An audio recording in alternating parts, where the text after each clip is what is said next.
एक सवाल जो मैं हर रोज सुनता हूँ, भाई थाईलैंड जाए या फिर वियतनाम। दोनों के दोनों चीप हैं, दोनों ही सुंदर हैं एंड दोनों में इंडियन ट्रैवलर्स आपको हर जगह मिल जाते हैं। लेकिन फर्क बहुत है, खाली प्राइस का नहीं, फील का भी। तो आज सिंपल वर्ड्स में समझते हैं थाईलैंड वर्सेस वियतनाम। किस कंट्री में आपका पैसा एंड टाइम दोनों काम आएगा। So let's begin the video.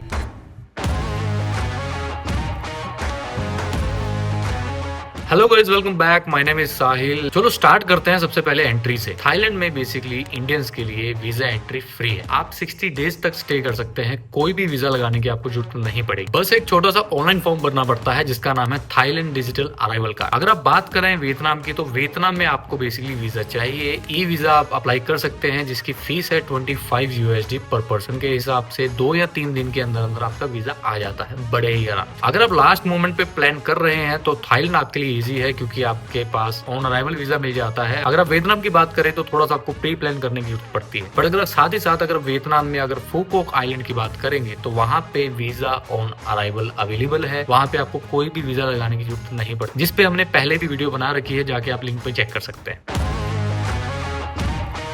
बात करते हैं बजट की, जहां हर बंदा कंफ्यूज हो जाता है। क्या वियतनाम सस्ता है? भाई वाकई ही वियतनाम सस्ता है। वियतनाम में होटल्स, फूड, ट्रांसपोर्टेशन कहीं ना कहीं आपको कंपेरेटिवली थाईलैंड से सस्ता पड़ता है। एग्जांपल की बात करो तो एक डिसेंट होटल वियतनाम में 1000 से 1200 INR के बीच में पड़ जाता है। वहीं थाईलैंड में आपको 1800 से 2000 INR में पड़ता है। अगर स्ट्रीट फूड की बात करें तो वियतनाम में जो फूड है 100 to 150 INR के बीच में मिल जाता है। वहीं पे थाईलैंड में भी ऑलमोस्ट सेम ही कॉस्ट पड़ता है, उसमें कोई ज्यादा नहीं आता। अगर आप लो बजट ट्रेवलर हैं तो वियतनाम 100% आपको कहीं ना कहीं सस्ता पड़ेगा। थाईलैंड आपको कहीं ना कहीं कंफर्ट ज्यादा देगा।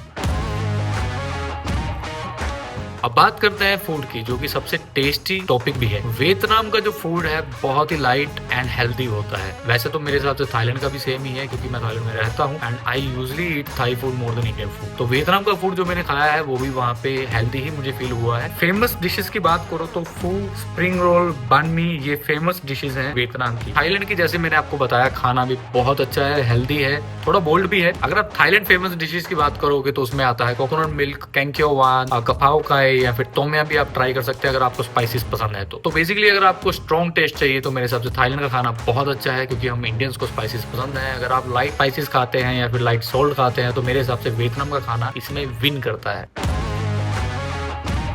अब नंबर 4 की बात करते हैं, एक्सपीरियंस। थाईलैंड की अगर आप बात करें तो थाईलैंड बेसिकली टूरिस्ट के लिए बहुत ही ज्यादा रेडी, जैसे कि hotel clean, transport sorted and English भी लोग आराम से समझ जाते हैं। सिटीज की बात करो तो फुकेट, बैंकॉक, कराबी, पताया, इंक्लूडिंग चियांग माई, हुआ हिन, ये सारी की सारी सिटीज डेवलप्ड है एंड कन्वीनियंट भी है। यहीं पे अगर आप वियतनाम की बात करो तो वियतनाम यहाँ पे थोड़ा सा रो फील देता है, लेस क्राउड, नेचर ज्यादा एंड प्राइस कम। वियतनाम की सिटीज की बात करें तो हनोई हो गया या दानांग हो गया या फिर आपका हालोंग बे हो गया या फिर फुकोक की बात करो आइलैंड की, तो ये सारी की सारी सिटीज में आपको पीस ज्यादा, पार्टी कम मिलेगी। अगर आप कंफर्ट, नाइट लाइफ, पार्टी शार्टी चाहते हैं तो थाईलैंड आपके लिए बेस्ट है। अगर आप थोड़ा सा एक्सप्लोर करना चाहते हैं, थोड़ा सा एंजॉय करना चाहते हैं या थोड़ा रो फील चाहिए तो मेरे हिसाब से वियतनाम आपके लिए बेस्ट है। अगर सच बताऊं तो थाईलैंड में भी एक्सप्लोर करने के लिए बहुत सारे बीचेस ऐसे हैं, बहुत सारे माउंटेन्स, नेशनल पार्क ऐसे हैं जो हम लोगों ने अभी तक एक्सप्लोर नहीं किए हैं, as well as the islands.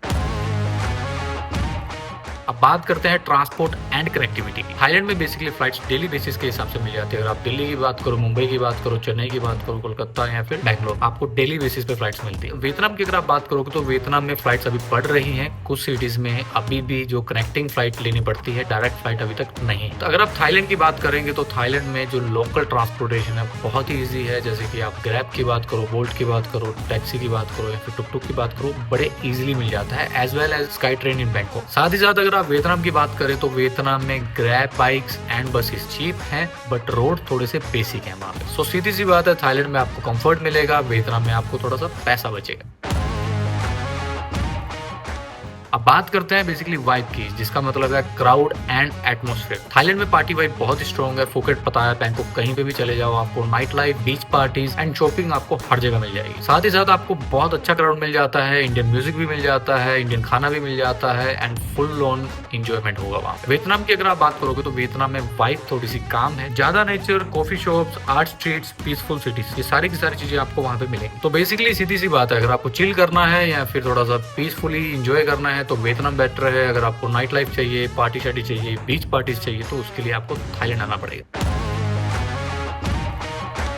अब बात करते हैं वेदर एंड सीजन की। थाईलैंड में साल भर टूरिस्ट आते हैं। जो बेस्ट टाइम होता है वो होता है नवंबर से मार्च। वैसे तो उसके बाद भी टूरिस्ट आते हैं, पर जो बेस्ट टाइम है इस टाइम पे आपका पीक सीजन रहता है। यहाँ पे अगर आप वियतनाम की बात करोगे तो वियतनाम में नॉर्थ एंड साउथ का जो वेदर है कम्प्लीटली डिफरेंट है। नॉर्थ वियतनाम जो है वो थोड़ा ठंडा मिलेगा, जो साउथ मिलेगा वो आपको थोड़ा सा गर्म एंड ट्रॉपिकल मिलने वाला है। सो बेसिकली प्लान अगर आपको करना है थोड़ा सा रिसर्च करके करना है, ताकि आपको बारिश में ज्यादा भीगना ना पड़े एक्सप्लोर करने के टाइम पे।